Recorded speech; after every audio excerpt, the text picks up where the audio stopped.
الشیطان الرجیم بسم اللہ الرحمن الرحیم یا بنی اسرائیل اذکروا نعمتی التی انعمت علیکم وانی فضلتکم علی العالمین واتقوا یوما لا تجزی نفس عن نفس شیئا ولا يقبل منها شفاعة ولا یؤخذ منها عدل ولا هم ینصرون صدق اللہ العظیم رب اشرح لی صدری ویسر لی امری واحلل عقدۃ من لسانی یفقہوا قولی۔ جیسا کہ میں نے عرض کیا تھا، سورہ بقرہ کے 5ویں رکوع سے اور 14ویں رکوع تک تو مسلسل، بلکہ 15ویں رکوع کی بھی پہلی 2 آیات شامل کرنی ہوں گی۔ یہ 10 رکوعوں سے 2 آیات زائد ہیں کہ جن میں خطاب کل کا کل بنی اسرائیل سے ہے۔ البتہ اس میں یہ فرق ہے کہ پہلا رکوع جو ہے وہ ان کو دعوت پر مشتمل ہے، نبی اکرم صلی اللہ علیہ وسلم پر ایمان لانے کی پرزور دعوت۔ بقیہ یہ 9 رکوع جو ہیں یہ ان پر فرد قرارداد جرم ہے جو عائد کی جا رہی ہے۔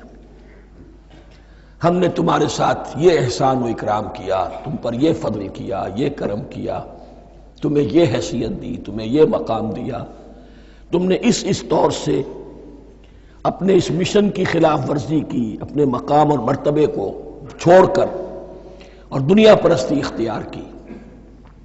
یہ جو 9 رکوع ہیں ان میں بنی اسرائیل کی تاریخ کا تو یوں سمجھیے کہ ایک بہت بڑا حصہ اور نمایاں اس کے فیچرز آئیں گے، لیکن یہ سمجھ لیجئے کہ اصل میں یہ امت مسلمہ کو بھی ایک پیشگی تنبیہ ہے کہ کوئی مسلمان امت جب بگڑتی ہے تو یہ چیزیں اس میں آ جاتی ہیں۔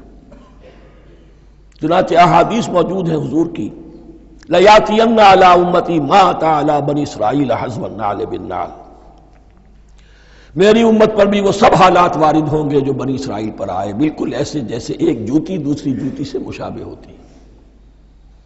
ایک اور حدیث میں فرمایا لَتَتَّبِعُنَّ سُنَنَ مَنْ قَبْلِكُمْ، تم لازماً اپنے سے پہلوں کی پیروی کرو گے۔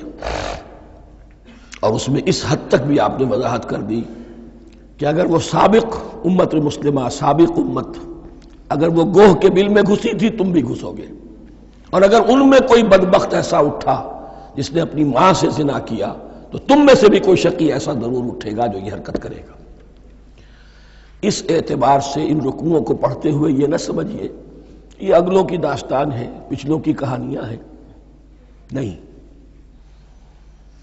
خوش طرح باشد کے سر دل براں، گفت آیت در حدیث دیگراں، یہ ہمارے لیے ایک آئینہ ہے اور ہمیں ہر مرحلے پر سوچنا ہوگا، دروں بینی کرنی ہوگی، انٹروسپیکشن، کہ کہیں اسی گمراہی میں ہم مبتلا تو نہیں۔ دیکھتے جائیے گا۔ دوسرا نقطہ پہلے سے یہ سمجھ لیجئے، یہ جو 2 آیتیں میں نے 6 رکوع کی تلاوت کی ہیں، بعین ہی یہی 2 آیتیں 15ویں رکوع میں آئیں گی، اور اس کو یوں سمجھیے کہ یہ 2 بریکٹس ہیں۔ 9 رکوعوں کا مضمون ان 2 بریکٹس کے درمیان ہے۔ یہ 2 آیتیں یہاں سے بریکٹ شروع ہو رہی ہیں، وہ 2 آیتیں ان پر بریکٹ ختم ہو رہی ہیں، بعین ہی وہی آیات۔ ایک آیت میں تو شوشے کا بھی فرق نہیں، دوسری آیت میں صرف ترتیب بدلی ہے، مضمون وہی ہے۔ اس کے مابین جو کچھ ہے، اس سے باہر یہ جو 5واں رکوع تھا، اس کے مضامین گویا کہ ضرب کھا رہے ہیں بریکٹ کے اندر کے سارے مضامین سے۔ یہ حساب کا بہت ہی عام فہم سا قاعدہ ہے، بریکٹ کے باہر کوئی رقم لکھی ہوئی ہے جس کے بعد کوئی زبر، کوئی جمع یا تفریق اگر نہیں ہے تو وہ ضرب کھائے گی، بریکٹ کے اندر جتنی بھی ویلیوز ہیں ان کے ساتھ ضرب کھائے گی۔ تو گویا کہ ہر قدم پر حضور پر دعوت، ایمان لانے کی دعوت اس پورے معاملے میں موجود ہے، اس لیے کہ اس میں بعض آیتیں ایسی آ گئی ہیں، ایک زیادہ نمایاں ایک کم نمایاں، جن سے کچھ لوگوں کو بغالتا ہوا یا کچھ لوگوں نے فتنہ پیدا کیا جان بوجھ کر۔ یہ فتنہ ایک بار پیدا ہوا تھا اکبر کے زمانے میں، دین الہی کی شکل میں، کہ صرف خدا کو مان لینا، آخرت کو مان لینا اور نیک اعمال کرنا نجات کے لیے کافی ہے، کسی رسول پر ایمان لانا ضروری نہیں ہے۔ یہ صوفیہ میں بھی یہ فتنہ بہت بڑے پیمانے پر آیا. مسجد مندر ہکڑو نور، مسجد میں اور مندر میں ایک ہی نور ہے، سب مذاہب ایک ہی ہے. سارا فرق جو ہے شریعتوں کا ہے، عبادت کے ظاہری شکل کا ہے، وہ ہے رسولوں سے متعلق. رسولوں کو بیچ میں سے نکال دیجئے تو یہ دین الہی رہ جائے گا، اللہ کا دین.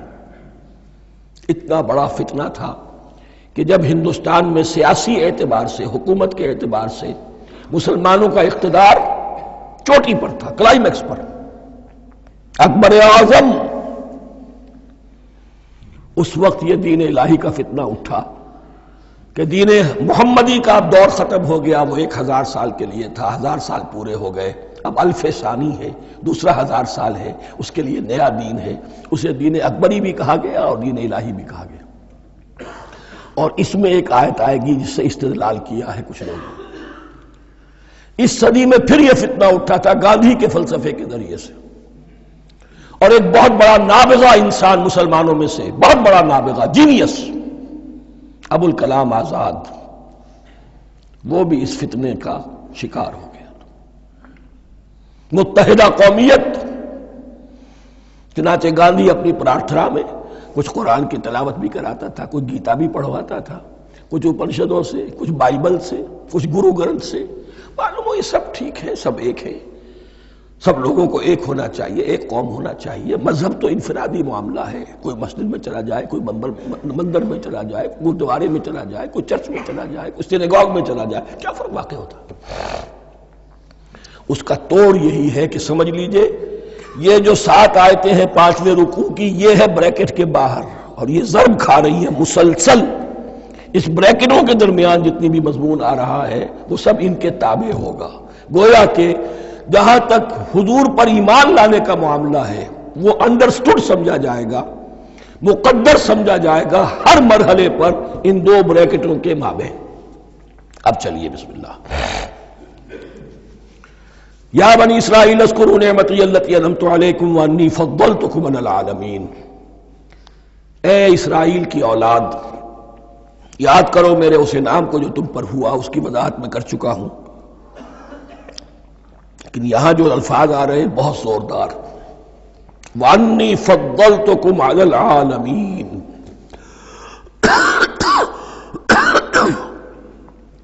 میں نے تمہیں فضیلت عطا کی تمام جہانوں پر.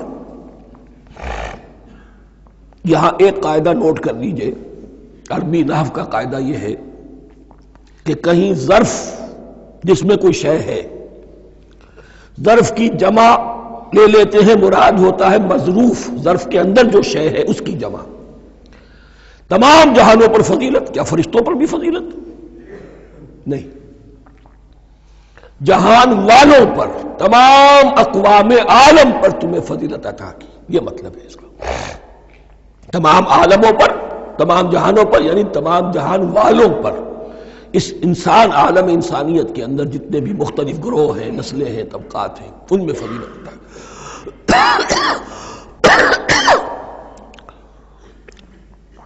واتقوا یوما لا تجزی نفس عن نفس شیئا. میں عرض کر چکا ہوں، اب تیسری مرتبہ پھر عرض کر رہا ہوں، اصل شیخ آخرت، محاسبہ آخرت. یہ مستحضر ہوگا تو انسان سیدھا رہے گا. اس میں کمزوری آ جائے، ضعف آ جائے تو باقی ایمان باللہ، ایمان بالرسالت، یہ نہ معلوم کیا کیا شکلیں اختیار کر لیں. دیکھیے اس آیت کے اندر 4 اعتبارات سے محاسبہ آخرت کا زور ہے. واتقوا یوما، ڈرو اس دن سے، لا تجزی نفس عن نفس شیئا، جس دن کوئی جان کسی دوسرے کے کام نہ آ سکے گی. ولا يقبل منها شفاعہ، اور نہ کسی سے کوئی سفارش یا شفاعت قبول کی جائے گی. Categorical denial. ولا يؤخذ منها عدل، نہ کسی سے فدیہ قبول کیا جائے گا. ولا هم ينصرون، اور نہ انہیں کوئی مدد مل سکے گی. ہم نے طرح طرح کے عقیدے، شفاعت باطلہ کا تصور. اہل عرب سمجھتے تھے ہمیں یہ فرشتے جو ہے خدا کی بیٹیاں ہیں، یہ لات اور منات اور عزا ہم نے ان کے بت بنا رکھے ہیں. پوچھتے ہیں یہ اپنے ابا جان سے اللہ کی بیٹیاں ہیں نا، لاڈلی بیٹیاں چھڑا لیں گے ہمارے ہاں بھی تصور ہے اولیاء اللہ چھڑا لیں گے. یا شفاعت باطلہ، خود حضور کی شفاعت کے بارے میں جو غلط تصورات ہیں. ایک شفاعت حقہ ہے، اس کی وضاحت کا یہ موقع نہیں ہے. وہ آیت الکرسی پہ جب ہم پہنچیں گے انشاءاللہ تعالیٰ اسی سورہ مبارکہ میں تو اس کی وضاحت بھی ہوگی.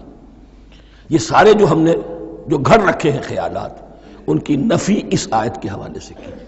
وَاتَّقُوا يَوْمًا لَا تَجْزِي نَفْسٌ عَن نَفْسٍ شَيْئًا، کوئی انسان دوسرے انسان کے کام نہیں آ سکے گا.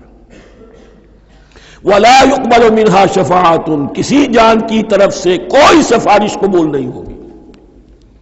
وَلَا يُؤْخَذُ مِنْهَا عَدْلٌ، نہ کوئی فدیہ قبول کیا جائے گا. وَلَا هُمْ يُنصَرُونَ، نہ انہیں کوئی مدد مل سکے گی. اب اس کے بعد اللہ تعالیٰ کے احسانات اور ان کی طرف سے جو ناشکریاں ہوئی ہیں ان کی بڑی تفصیل کے ساتھ اب بات چلے گی. تفصیل نہیں، تیزی کے ساتھ. یہ واقعات کئی 100 برس کے ہیں، لیکن ایک تو یہ کہ ان کی تفاصیل مکی صورتوں میں آ گئی ہیں. سب سے زیادہ سورہ اعراف میں ملے گی، اور بھی کئی صورتوں میں آپ کو مل جائے گی. یہاں پر تو پے بپے، جیسے کہ ایک قرارداد جرم کسی پر کی جاتی ہے تو اس میں سب گنوائے جاتے ہیں، تم نے یہ کیا یہ کیا یہ کیا. وَإِذْ نَجَّيْنَاكُم مِّنْ آلِ فِرْعَوْنَ، اور ذرا یاد کرو جب کہ ہم نے تمہیں نجات دی تھی فرعون کی قوم سے. یسومونکم سوء العذاب، وہ تمہیں بدترین عذاب میں مبتلا کیے ہوئے تھے.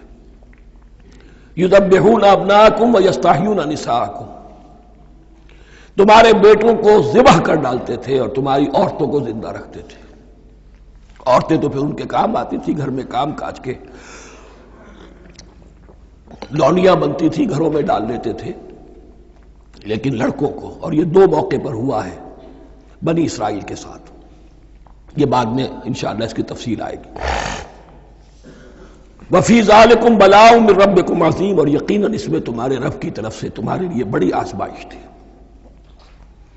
وَإِذْ فَرَقْنَا بِكُمُ الْبَحْرَ، اور یاد کرو جب کہ ہم نے تمہارے لیے سمندر کو پھاڑ دیا یا دریا کو پھاڑ دیا.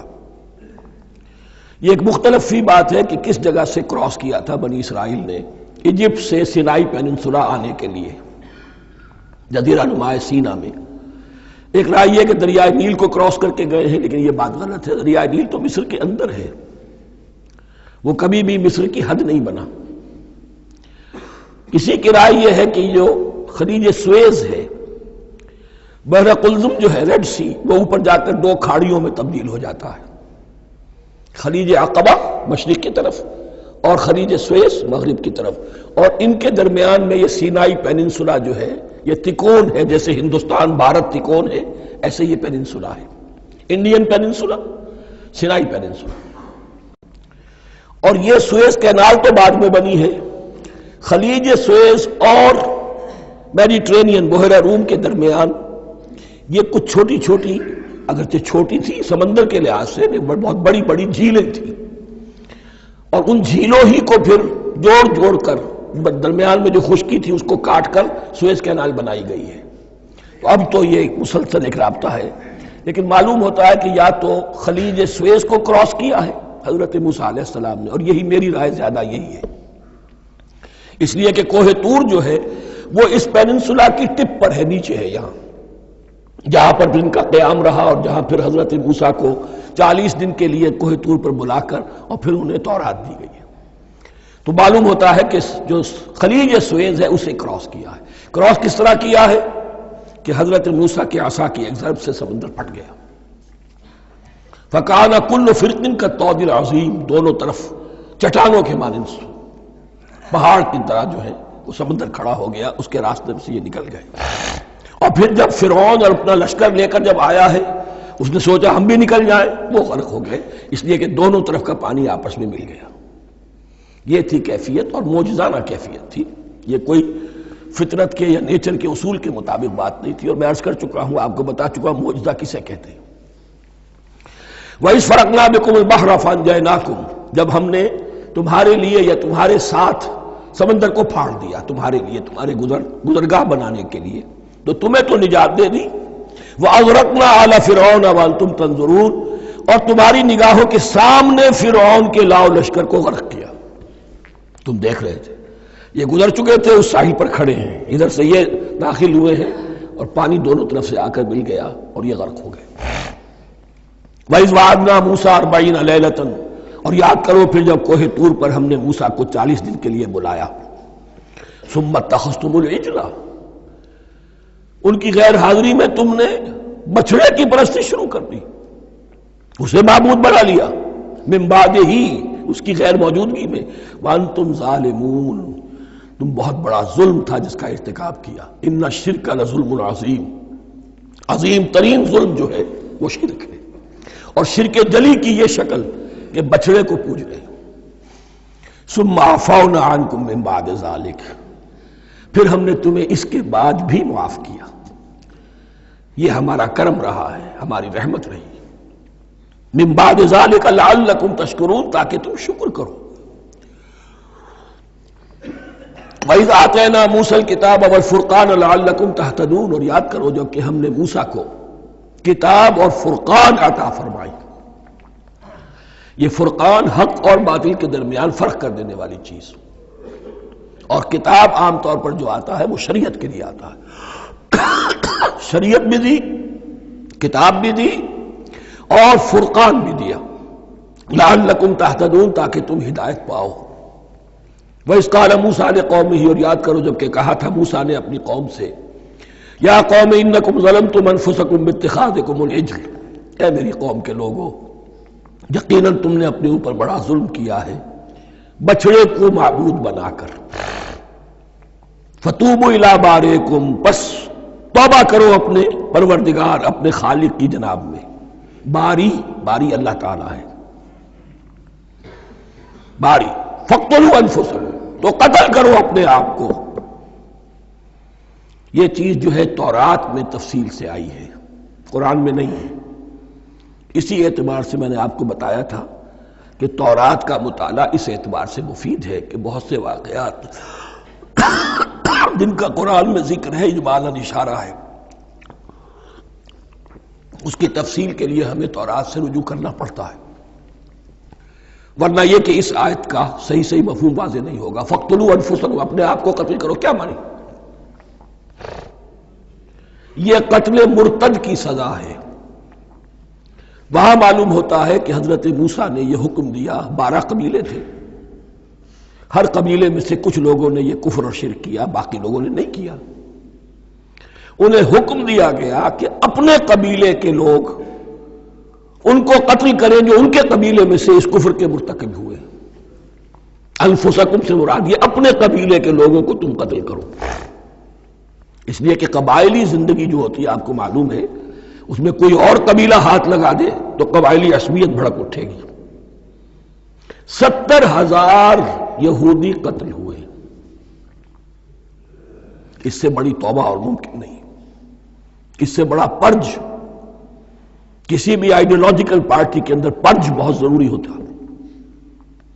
کچھ لوگ آ گئے ایک نظریے کو قبول کر کے، رفتہ رفتہ نظریہ اوجل ہو گیا، کچھ مفادات، کچھ چودراہٹیں یہ مقدم ہو گئی، اسی سے جماعتیں خراب ہوتی ہیں، غلط راستے پہ پڑ جاتی ہیں، تحریکیں بھٹک جاتی ہیں۔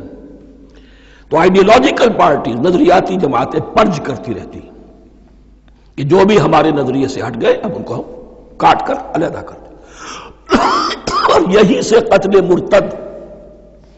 تو یہ چیز حدیث میں ہے یا پھر قرآن میں یہاں ہے، اس حوالے سے جو لوگ ہمارے ہاں بعض علماء بھی ہیں، جدید دانشور ہیں، جو قتل مرتد کی جو حد ہے اسلام میں اس کو تسلیم نہیں کرتے، لیکن میرے نزدیک یہ شریعت موسوی کا تسلسل ہے کہ شریعت موسوی کی جس شے کو بدلا نہ گیا ہو، جس کے بارے میں صراحتاً یہ معلوم نہ ہو کہ یہ شے تبدیل کر دی گئی، تو وہ شریعت محمدی کا جز بن گئی۔ زنا پر رجم کا معاملہ بھی یہی ہے، قرآن مجید میں رجم کی صریح آیت کوئی موجود نہیں ہے، حدیث میں ہے۔ قرآن مجید میں مرتد کے قتل کے لیے کوئی آیت موجود نہیں ہے، حدیث میں ہے، سنت میں ہے، اور دونوں کی کا جو منبع ہے وہ اصل میں تورات ہے۔ تو اس بات کو اچھی طرح نقل کر لیجئے، یہ جگہ اکثر لوگ جو ہیں یہاں بہت سرسری طور سے گزر جاتے ہیں، یہ بہت اہم ہے، اور اس کے لیے تورات کی طرف رجوع کیجئے۔ 70,000، 6 لاکھ کل تھے، جب یہ مصر سے نکلے ہیں 6 لاکھ تھے. کتنے عرصے کے بعد پیننسولا پہنچے ہیں، سینائی پیننسولا میں اور طور میں کچھ اور ان کی تعداد بڑھ گئی ہوگی، لیکن یہ کہ ان میں سے 70 لاکھ کو قتل کیا اپنے ہاتھوں سے. ہر قبیلے نے اپنے جو مرتد تھے ان کو اپنے ہاتھ سے قتل کیا. فَتُوبُوا إِلَىٰ بَارِئِكُمْ فَاقْتُلُوا أَنفُسَكُمْ ذَلِكُمْ خَيْرٌ لَكُمْ عِندَ بَارِئِكُمْ، یہی تمہارے لیے تمہارے رب کے نزدیک بہتر بات ہے. فَتَابَ عَلَيْكُمْ، تو اللہ نے تمہاری توبہ قبول کر لی. توبہ قبول کس طرح ہوئی؟ یہ تزکیہ ہوا ہے امت کا کہ ان میں سے جن لوگوں نے اتنی بڑی غلط حرکت کی ہے ان کو کاٹ کر، ذبح کر کے، ان کو قتل کر کے پھینک دیا گیا. انہ هو التواب الرحیم، یقیناً وہ تو ہے ہی بہت توبہ کا قبول فرمانے والا اور بہت رحم فرمانے والا. وَإِذْ قُلْتُمْ يَا مُوسَىٰ لَن نُّؤْمِنَ لَكَ حَتَّىٰ نَرَى اللَّهَ جَهْرَةً، ایک اور واقعہ ان کی تاریخ کا. اور یاد کرو جب کہ تم نے کہا تھا اے موسیٰ ہم تو تمہاری بات نہیں مانیں گے. ایمان کے بعد جب لام کا حرف آئے تو اس کے معنی صرف تصدیق کے ہوتے ہیں. لن نؤمن لک، ہم آپ کی بات کی تصدیق نہیں کریں گے، حتیٰ نر اللہ جہرتن، جب تک کہ ہم دیکھ نہ لیں اللہ کو عیانن. ہمیں کیا پتا اللہ نے یہ کتاب دی آپ کو، آپ تو لے کر آ گئے. ہمارے سامنے تو پتھر کی کچھ تختیاں ہیں، اس پہ کچھ لکھا ہوا، کس نے لکھا ہمیں کیا پتا. اب دیکھیے ایک حضرت موسیٰ کی خواہش تھی رب ارنی انظر الیک، وہ کچھ اور شے تھی. یہ تخریبی ذہن ہے جو یہ کہہ رہا ہے کہ ہم بھی چاہتے ہیں کہ اللہ کو اپنی آنکھوں سے دیکھیں اور معلوم ہو کہ واقعی اس نے یہ کتاب آپ کو دی ہے. فَأَخَذَتْكُمُ الصَّاعِقَةُ، تو تمہیں آپ پکڑا ایک بہت بڑی کڑک نے، ایک بہت بڑی کڑک ہوئی اور سب کے سب مردہ ہو گئے. وَأَنْتُمْ تَنظُرُونَ، تمہارے دیکھتے دیکھتے ایک کڑک نے تمہیں آ لیا. ثُمَّ بَعَثْنَاكُمْ مِنْ بَعْدِ مَوْتِكُمْ، پھر ہم نے تمہیں دوبارہ اٹھایا تمہاری موت کے بعد. بعض لوگ اس کی یہ تعویل کر رہے ہیں کہ یہ موت نہیں تھی بلکہ بے ہوش ہو گئے تھے، یعنی جو بھی کڑک تھی اس کی وجہ سے سب کے سب بے ہوش ہو کے گر گئے. لیکن میرے نزدیک یہاں تعویل کی ضرورت نہیں. بعد سے بعد الموت اللہ کے لیے کوئی مشکل نہیں. ہم الفاظ کو خواہ کاہے کو ان کے اصل جو مفہوم ہے جو کہ صاف ہے، صریح ہے، اس سے خواہ کاہے کے لیے موڑ کر لے کر جائے. ثم بعثناکم من بعد موتکم لعلکم تشکرون، تاکہ تم شکر کرو. وظللنا علیکم الغمام وانزلنا علیکم المن والسلوى، اور ہم نے تم پر ابر کا سایہ کیا. اب 6 لاکھ کا قافلہ چل رہا ہے، سینائی پیننسولا، صحرا، کوئی اوٹ نہیں، کوئی سایہ نہیں، دق و دق، دھوپ کی تبش. تو اللہ کا فضل ہوا کہ ایک سائے کی طرح ابر جو ہے ان کے ساتھ ساتھ جہاں جہاں وہ جا رہے ہیں وہ ابر ان پر سایہ کیے ہوئے. وَأَنزَلْنَا عَلَيْكُمُ الْمَنَّ وَالسَّلْوَىٰ، کھانے کو کچھ نہیں تو من اور سلوہ نازل کیے گئے. من ایسے اترتا تھا رات کے وقت کہ جیسے شبنم کے قطرے ہوتے ہیں، لیکن وہ ہوتا تھا کسی ایسی چیز کا جس میں شیرینی تھی، اور پھر وہ زمین پر آ کر جم کر وہ ایک گویا کے دانہ بن جاتے تھے. یہ ان کا اناج ہو گیا. کاربوہائیڈریٹ سپلائی اس سے ہو گئی، من سے.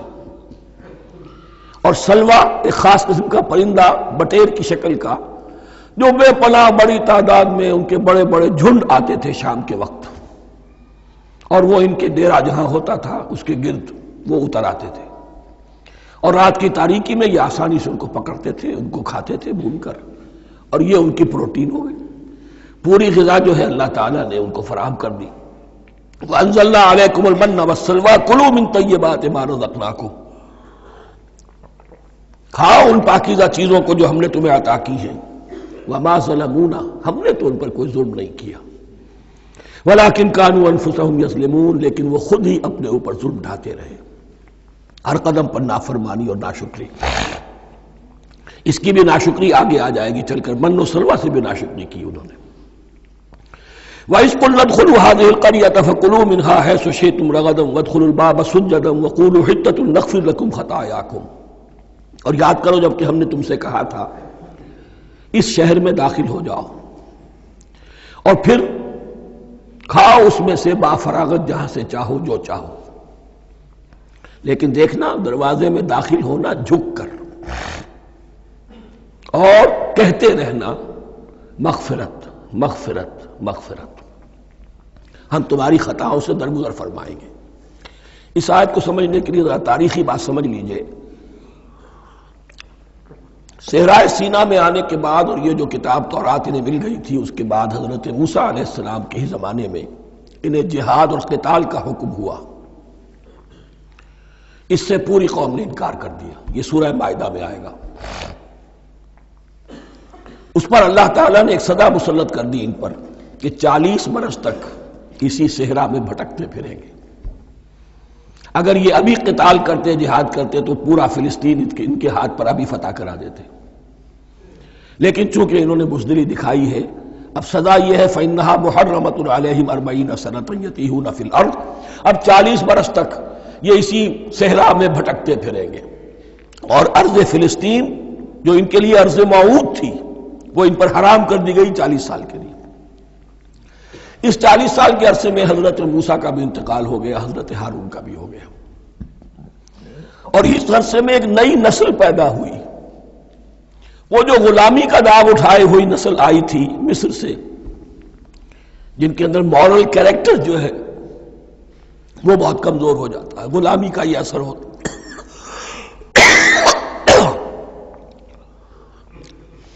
وہ پوری نسل ختم ہو گئی، نئی نسل اب پیدا ہوئی، 40 برس صحرا میں پیدا ہوئے، یہی پلے بڑھے، ان میں اب ایک جذبہ تھا۔ حضرت موسیٰ کے پھر جو خلیفہ تھے یوشع ابن نون، جوشوا، تورات میں ان کا نام جوشوا ہے، یوشع، ان کی سرکردگی میں اب بنی اسرائیل کی اس نئی نسل نے قتال کیا، جنگ کی، اور پہلا شہر جو فتح ہوا وہ اریحا۔ آج بھی وہ شہر جو ہے جیریکو جو آپ دیکھتے ہیں خبروں کے اندر آتا ہے بار بار، اریحا اس کا پرانا نام ہے، یہ شہر فتح ہوا۔ اس فتح کی بات کا تذکرہ ہو رہا ہے۔ یاد کرو جب کہ ہم نے تم سے کہا تھا اس بستی میں، اس شہر میں داخل ہو جاؤ فاتحانہ، اور پھر جو کچھ یہاں ہے، جو نعمتیں ہیں ان سے متمتع ہو، کھاؤ پیو، لیکن داخل ہونا سجدہ کرتے ہوئے، مراد کیا؟ جھک کر، یعنی ایسا نہ ہو کہ تکبر کی وجہ سے تمہاری گردنیں اکڑ جائیں، گردنیں جھکا کر اللہ کا احسان مانو، یہ نہ سمجھو کہ یہ فتح تم نے حاصل کی۔ اس کی تفسیر اصل میں نظر آتی ہے حضور کی شخصیت میں، کہ جب فتح مکہ کے موقع پر مکے میں داخل ہوئے ہیں تو جس سواری پر آپ بیٹھے ہوئے تھے، آپ کی پیشانی اس کی گردن کے ساتھ جڑی ہوئی تھی۔ یہ وقت ہوتا ہے جب کہ تکبر اور تعلی، فاتح کی حیثیت سے آنا، اور بندہ مومن کے لیے یہی وقت ہے تواضع کا، جھکنے کا۔ وَقُولُوا حِطَّةٌ، حتیٰ یحط کہتے ہیں جھاڑ دینے کو، تو اس کے معنی کیا ہے؟ اے اللہ ہمارے گناہ جھاڑ دے، مغفرت، اے اللہ ہمیں مغفرت، ہماری مغفرت فرما، جو خطائیں ہو گئی بخش دے۔ قولوا حِطَّةٌ، تمہاری زبان پر استغفار ہونا چاہیے، تمہاری گردنیں جھکی ہوئی ہونی چاہیے۔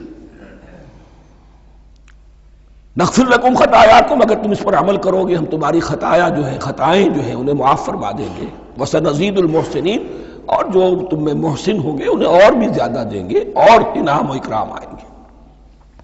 فبدل الذین ظلموا قولا غیر الذی قیل لہم، تو ان میں سے جو ظالم تھے، جو بد کردار تھے، انہوں نے بدل دیا، ایک اور قول اختیار کر لیا اس قول کی جگہ جو انہیں کہا گیا تھا۔ کہا گیا تھا حتہ حتہ، انہوں نے کہنا شروع کیا حنطہ حنطہ، ہمیں تو گیہوں چاہیے، گیہوں چاہیے۔ یہ بعد میں ابھی آ جائے گا اگلے رکوع کے اندر، کہ من و سلوہ سے ان کی طبیعتیں بھر گئی تھی ایک ہی چیز کھا کھا کے۔ اب وہ کہہ رہے تھے کوئی چیز ہمیں جو ہے زمین کی روئیدگی میں سے، پیداوار میں سے، تو وہ ان کے زبان پر انہوں نے مذاق اڑاتے ہوئے گویا کہ حضرت موسیٰ علیہ السلام کے ذریعے سے حکم ملا ہے، استہزاء کر رہے ہیں، حتۃ ان کی بجائے حنطۃ۔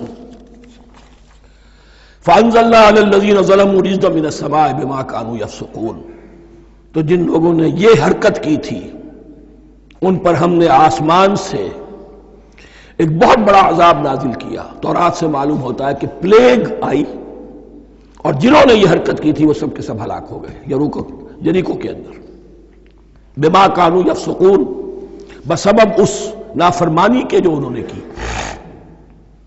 وَإِذِ اسْتَسْقَىٰ مُوسَىٰ لِقَوْمِهِ فَقُلْنَا اضْرِب بِّعَصَاكَ الْحَجَرَ۔ اب یہ پھر صحرائے سینا کا واقعات آ رہے ہیں، ان میں ترتیب زمانی نہیں ہے۔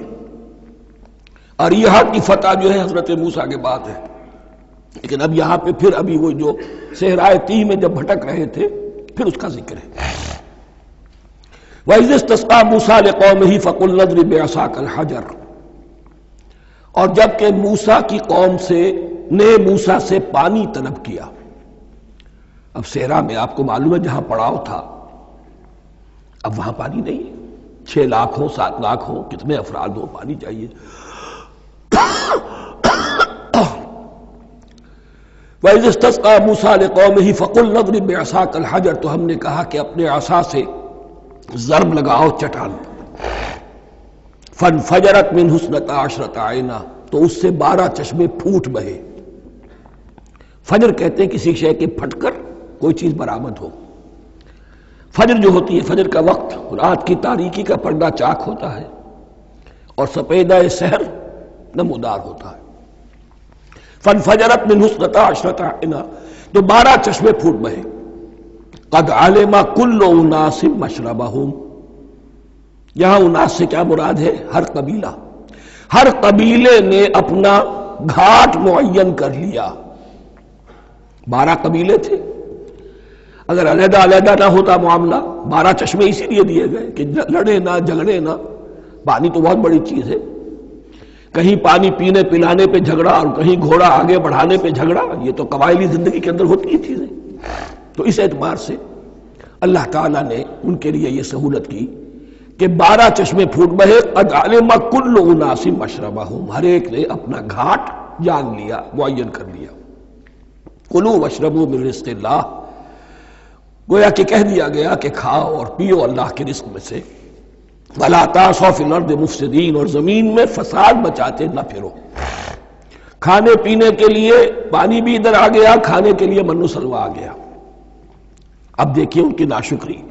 وَإِذْ قُلْتُمْ يَا مُوسَىٰ لَن نَّصْبِرَ عَلَىٰ طَعَامٍ وَاحِدٍ، یاد کرو جب کہ تم نے کہا تھا اے موسیٰ ہم ایک کھانے پر تو صبر نہیں کر سکتے، کھا کھا کے بکتا گئے ہیں من و سلوہ۔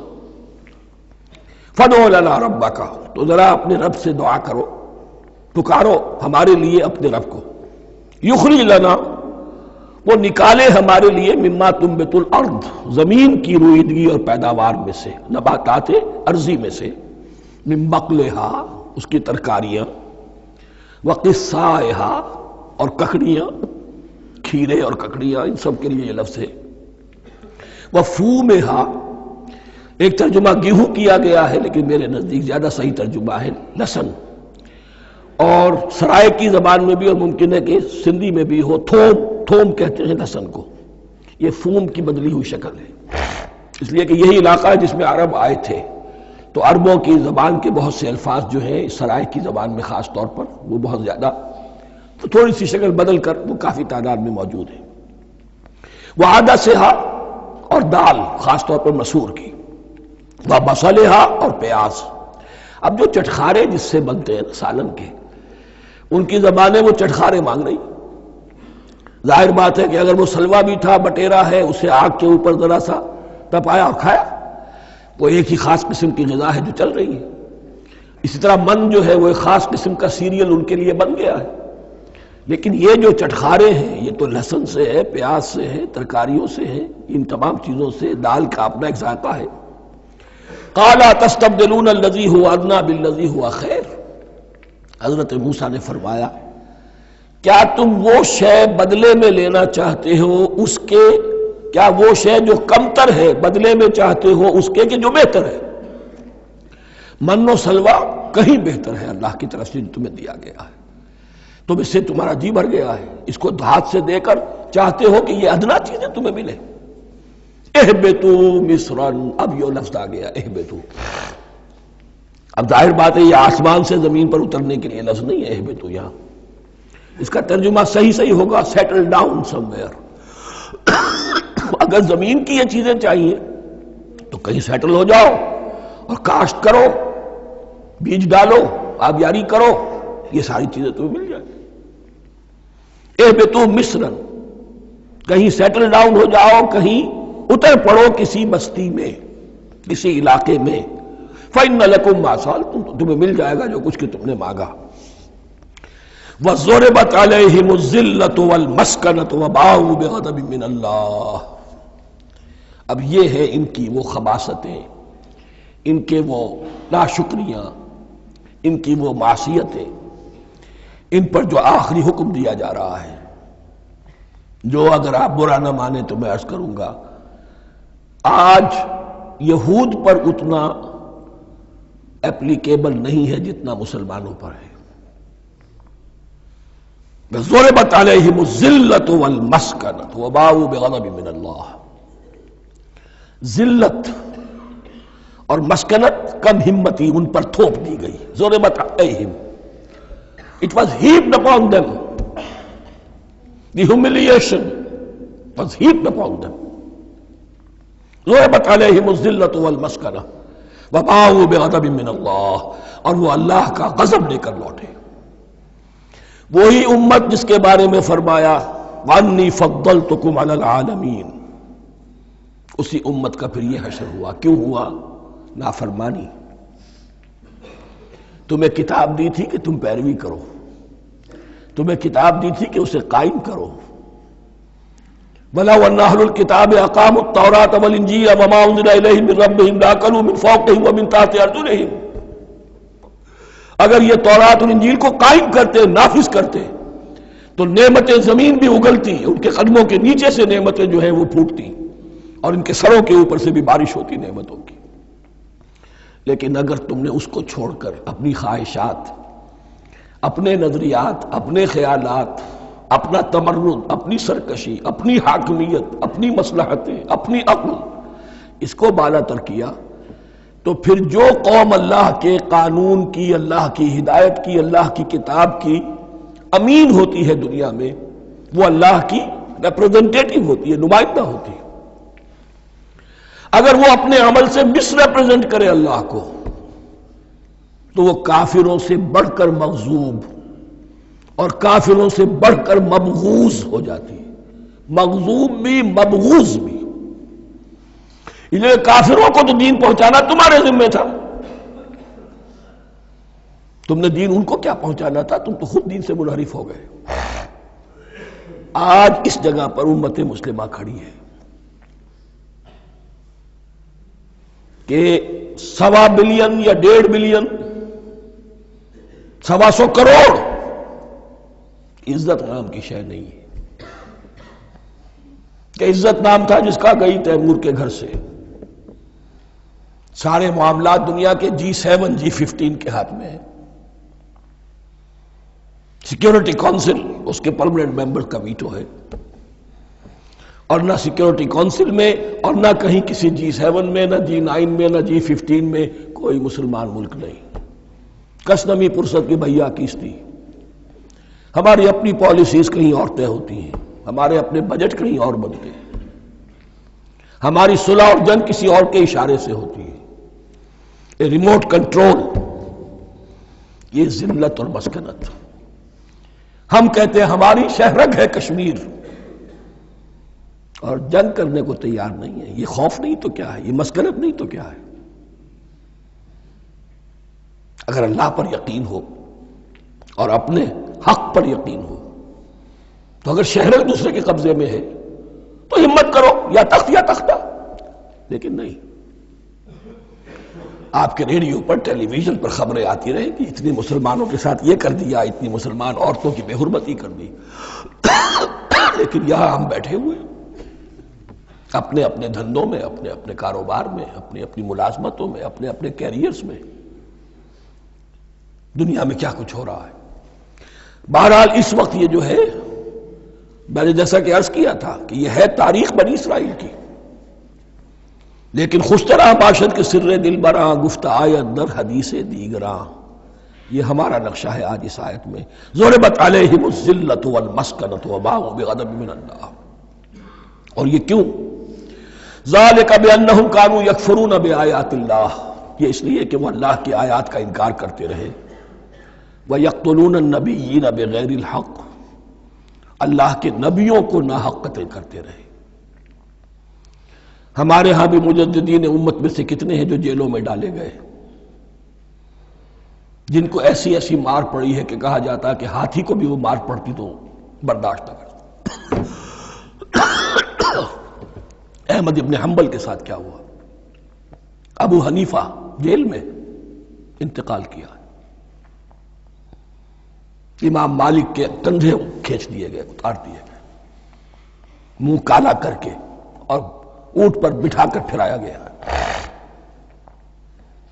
امام دار الہجرہ شیخ احمد سرہندی جیل میں رہے، سید احمد بریلوی اور ان کے ساتھیوں کو خود مسلمانوں نے تہہ تیغ کیا ہے۔ بہرحال یہ داستانیں ہیں، اب نبی تو کوئی نہیں آئے گا، ان کے ہاں نبی تھے، ہمارے ہاں مجددین ہیں، علماء حق ہیں، جیسے کہ حدیث بھی ہے علماء امتی کا انبیاء بنی اسرائیل، تو جو انہوں نے انبیاء کے ساتھ کیا ہم نے مجددین اور علماء کے ساتھ کیا۔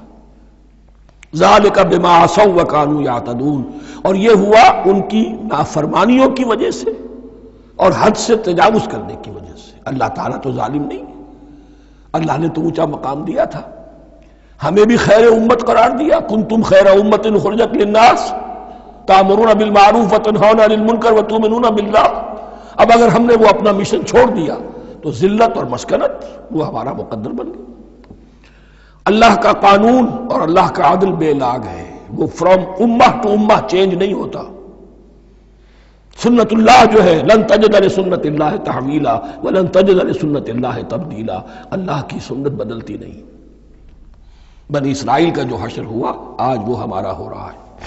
بہرحال اس پر میری جو کتاب ہے سابق اور موجودہ مسلمان امتوں کا ماضی حال اور مستقبل، اس کا مطالعہ کیجیے۔ اب آ گئی وہ آیت کہ جس سے استدلال کیا گیا ہے کہ ایمان بالرسالت نجات کے لیے ضروری نہیں ہے۔ ان الذین آمنوا والذین ہادوا والنصارى والصابئین من آمن باللہ والیوم الآخر وعمل صالحا فلہم اجرہم عند ربہم ولا خوف علیہم ولا ہم یحزنون۔ یقیناً جو لوگ ایمان لائے، اور اس سے مراد ہے جو ایمان لائے حضور پر، محمد پر صلی اللہ علیہ وسلم، والذین ہادوا، اور جو یہودی ہو گئے، والنصارى، اور نصرانی، والصابئین، اور صابی وہ لوگ تھے عراق کے علاقے میں رہتے تھے جو کہتے تھے کہ ہم دین ابراہیمی پر ہیں، لیکن ان کے ہاں بھی بہت کچھ بگڑ گیا تھا، جیسے حضرت ابراہیم کی نسل حضرت اسماعیل کی نسل بگڑ گئی تھی تو اس طرح وہ بھی بگڑ گئے تھے، ستارہ پرستی زیادہ تر ان کے ہاں تھی۔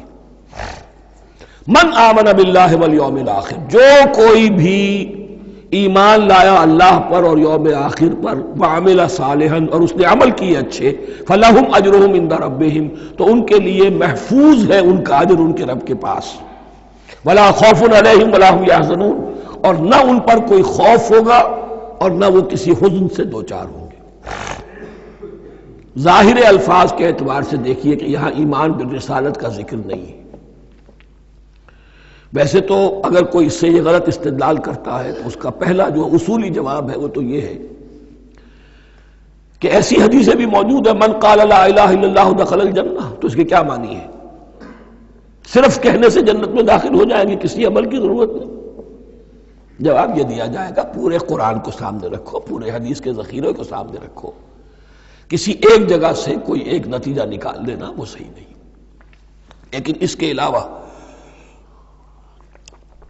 وہ اصول جو میں بیان کر چکا ہوں کہ یہ سلسلہ شروع کہاں سے ہوا ہے، 5واں رکوع، وَآمِنُوا بِمَا أَنزَلْتُ مُصَدِّقًا لِمَا مَعَكُمْ وَلَا تَكُونُوا أَوَّلَ كَافِرٍ بِهِ، انہیں ایمان کی زوردار دعوت سے تو یہ ساری بات شروع ہوئی ہے۔ اب فصاحت اور بلاغت کا یہ تقاضا ہے کہ بار بار اس کو دہرایا نہ جائے، وہ بات انڈرسٹوڈ رہے گی، مقدر رہے گی، سمجھی جائے گی کہ ہر جگہ پر وہ موجود ہے، اس لیے کہ ساری گفتگو ہو رہی ہے اسی کے حوالے سے۔ وَآمِنُوا بِمَا أَنزَلْتُ مُصَدِّقًا لِمَا مَعَكُمْ وَلَا تَكُونُوا أَوَّلَ كَافِرٍ بِهِ وَلَا تَشْتَرُوا بِآيَاتِي ثَمَنًا قَلِيلًا وَإِيَّايَ فَاتَّقُونِ۔ اس حوالے سے یوں سمجھیے اب اس آیت کو کہ یہاں پر کچھ الفاظ محذوف مانے جائیں گے. ان الذین آمنوا والذین ہادوا والنصارى والصابئین من آمن باللہ والیوم الآخر وعمل صالحا فی ایامہم فلہم اجرہم عند ربہم ولا خوف علیہم ولا ہم یحزنون. ہر دور میں جبکہ ابھی حضرت عیسیٰ نہیں آئے تھے تو جو بھی یہودی تھے اس وقت تک حضرت موسیٰ کے ماننے والے، وہ جو بھی اللہ پر ایمان رکھتے تھے اور نیک عمل کرتے تھے، آخرت کو مانتے تھے، ان کی نجات ہو جائے گی. لیکن حضرت عیسیٰ کے آنے کے بعد ان کو نہیں مانا، اب وہ کافر قرار پائے. لیکن اب حضرت عیسیٰ کے آنے کے بعد جب تک حضور نہیں آئے جو بھی مانتا ہے، لیکن یہ کہ شرط یہی ہوگی کہ اپنے اپنے زمانے میں، اصل میں نفی جس بات کی جا رہی ہے وہ یہ ہے کہ یہ نہ سمجھو کہ کسی گروہ میں ہونے سے نجات ہوتی ہے. نجات کسی گروہ میں ہونے کی وجہ سے نہیں ہے، نجات کی بنیاد ایمان اور عمل صالح ہے. کسی رسول پر ایمان لانا اپنے دور کے رسول پر وہ تو لازم ہے، لیکن یہ ہے کہ اس پر ایمان تو لے آئے اور وہ عمل صالح نہیں ہے تو نجات نہیں ہوگی. تو یہ اپنے اپنے دور میں، اپنے اپنے زمانے میں ہر امت کے لیے وَلِكُلِّ أُمَّةٍ أَجَلٌ قرآن مجید کے ایک مقام پر آیا ہے، ہر امت کے لیے ایک خاص معین مدت ہے. اس معینہ مدت میں اب ظاہر بات ہے جو لوگ حضور کی بعثت سے پہلے فوت ہو گئے ان پر تو کوئی ذمہ داری نہیں تھی حضور پر ایمان لانے کی، اور ایسے لوگ تھے، ایسے موحدین مکے میں موجود تھے جو یہ کہتے تھے کعبے کے پردے پکڑ پکڑ کر، اے اللہ ہم صرف تجھے پوجنا چاہتے ہیں، صرف تیری بندگی کرنا چاہتے، لیکن جانتے نہیں کیسے کریں. یہ بات موجود تھی اور ان کا انتقال بھی ہو گیا. یہ زید، سعید ابن زید، سعید جو حضرت عمر کے بہنوئی تھے اور وہ عشرہ مبشرہ میں سے ہیں، ان کی اہلیہ حضرت فاطمہ بنت خطاب، ان دونوں کے ایمان کو اللہ نے ذریعہ بنایا حضرت عمر کے ایمان کا. اور یہ والد تھے سعید کے زید، وہ یہ کہتے ہوئے دنیا سے چلے گئے حضور کی ابھی بعثت ہی نہیں ہوئی تھی، اے اللہ میں صرف تیری بندگی کرنا چاہتا ہوں، کیسے کروں یہ نہیں جانتا. اسی کو ذہن میں رکھیے، اہدنا الصراط المستقیم جو میں نے کہا تھا، ایک سلیم الفطرت انسان، سلیم العقل انسان توحید تک پہنچ جاتا ہے، آخرت کو پہچان لیتا ہے. لیکن اب کیا کروں؟ اس شریعت کے لیے، ان احکام کے لیے وہ دستے سوال دراز کرنے پر مجبور ہے. الحمدللہ رب العالمین الرحمن الرحیم مالک یوم الدین ایاک نعبد و ایاک نستعین اہدنا الصراط المستقیم. اسی صراط المستقیم کی دعا کا یہ جواب اب آئے گا، شروع ہوگا سورہ بقرہ سے. یہ کرو، یہ نہ کرو، یہ فرض ہے، یہ تم پر لازم کیا گیا، یہ چیز حرام کی گئی، وغیرہ وغیرہ. ان الذین آمنوا والذین ہادوا والنصارى والصابئین من آمن باللہ والیوم الآخر وعمل صالحا. اور محذوف الفاظ فی ازمنتہم، اپنے اپنے زمانے میں، یا فی ایامہم، فلہم اجرہم عند ربہم ولا خوف علیہم ولا ہم یحزنون. وَإِذْ أَخَذْنَا مِيثَاقَكُمْ وَرَفَعْنَا فَوْقَكُمُ الطُّورَ. اور ذرا یاد کرو جب کہ ہم نے تم سے عہد لیا، قول و قرار لیا، اور تمہارے اوپر اٹھا دیا طور کو، پہاڑ کو. جب تورات دی گئی تو اس وقت ایک کیفیت معجزانہ طور پر ایسی پیدا کی گئی، ان کے اوپر ایک روب ڈالنے کے لیے اور خشیت قلب میں پیدا کرنے کے لیے کوہ طور اٹھا کر معلق کر دیا گیا. اس وقت کہا گیا خذوا ما آتیناکم بقوۃ. تو اس قول و قرار کے وقت ایک معجزے کی شکل یہ ہوئی تھی. وَإِذْ أَخَذْنَا مِيثَاقَكُمْ وَرَفَعْنَا فَوْقَكُمُ الطُّورَ خُذُوا مَا آتَيْنَاكُمْ بِقُوَّةٍ وَاذْكُرُوا مَا فِيهِ لَعَلَّكُمْ تَتَّقُونَ. پکڑو اس کو مضبوطی کے ساتھ جو ہم نے تمہیں دیا ہے، اس حدیث، اس کتاب کو، تورات کو، اس شریعت کو، ان احکام کو. وَاذْكُرُوا مَا فِيهِ، اور یاد رکھو اسے جو کچھ کہ اس میں ہے، لَعَلَّكُمْ تَتَّقُونَ، تاکہ تم بچ سکو. ثُمَّ تَوَلَّيْتُم مِّن بَعْدِ ذَلِكَ، پھر تم نے روگردانی کی اس کے بعد، اس میثاق کو توڑا، میثاق الست کو توڑا تھا، اور دوسرے یہ میثاق شریعت جو تم سے لیا گیا اس کو بھی توڑا. ثم تولیتم من بعد ذلک فلولا فضل اللہ علیکم ورحمتہ لکنتم من الخاسرین.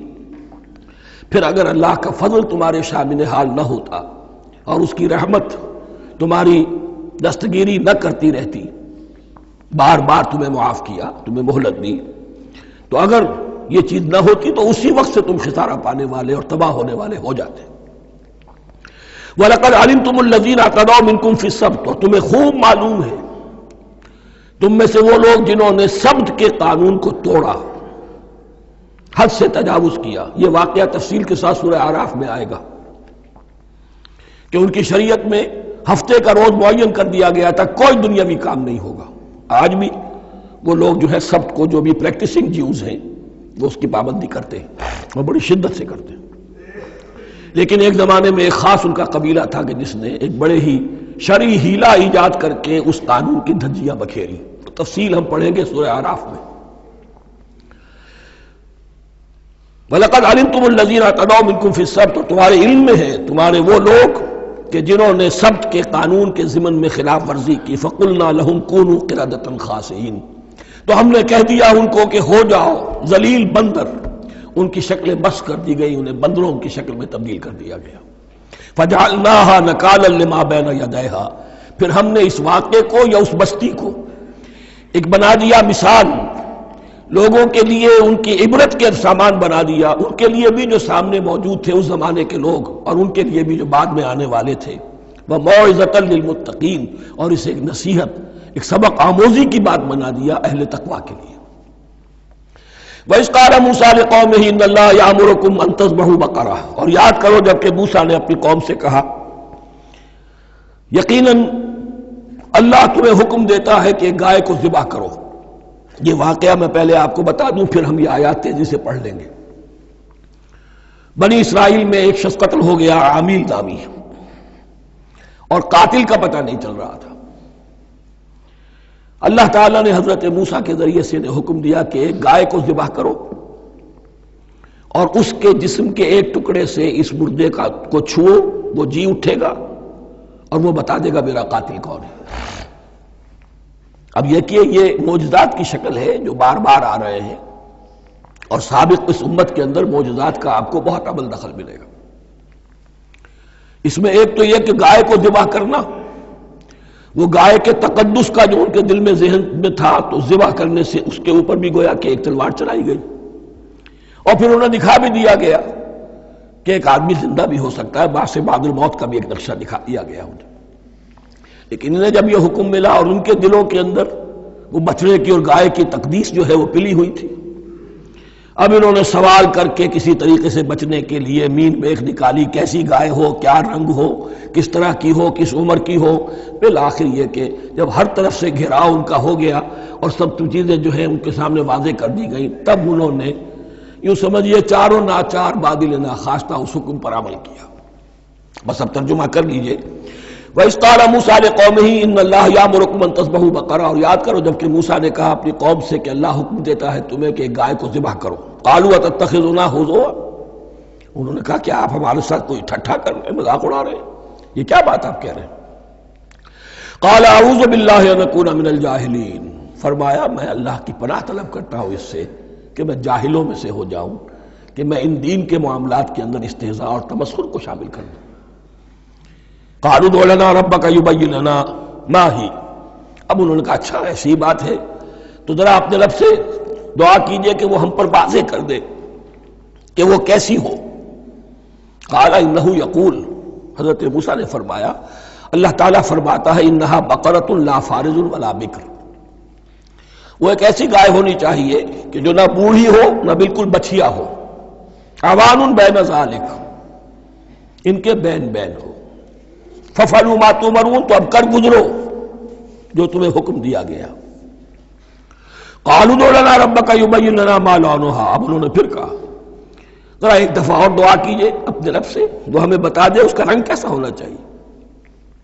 قال انه يقول انها بقرة صفراء فاقع لونها تسر الناظرين، فرمایا اللہ فرماتا ہے کہ وہ گائے ایسی ہونی چاہیے زرد رنگ، شوخ رنگ، شوخ زرد رنگ کی، چمکیلی، جو دیکھنے والوں کو خوب اچھی لگے، پسند آئے، دل میں کھپ جانے والی۔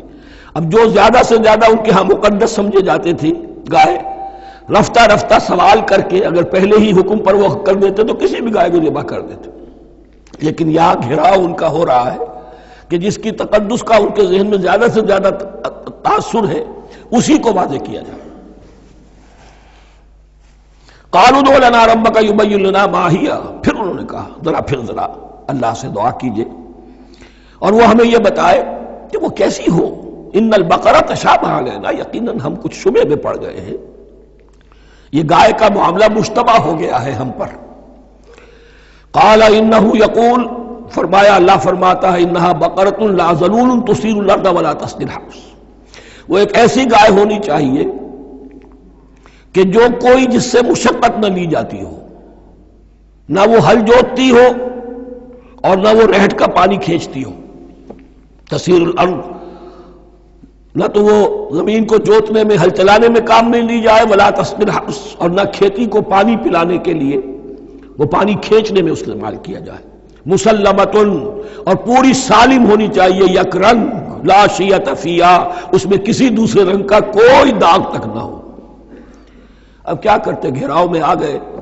قالوا الآن جئت بالحق، کہا انہوں نے کہ ٹھیک ہے اب تو آپ نے بات جو ہے پوری طریقے سے واضح کر دی۔ فذبحوها وما كانوا يفعلون، تب انہوں نے اس کو ذبح کیا اور وہ کرنے والے نہیں تھے، دل میں نہیں تھا، بادل ناخواش تھا۔ اب دیکھیے یہاں ترتیب ذرا واقعے کی جو ہے مختلف ہو گئی ہے۔ جو اس ذبح بقرہ کا سبب تھا وہ بعد میں بیان ہو رہا ہے یہاں، تورات میں چونکہ واقعات کو اس طریقے سے بیان کیا ہے لہذا وہاں ترتیب دوسری ہے۔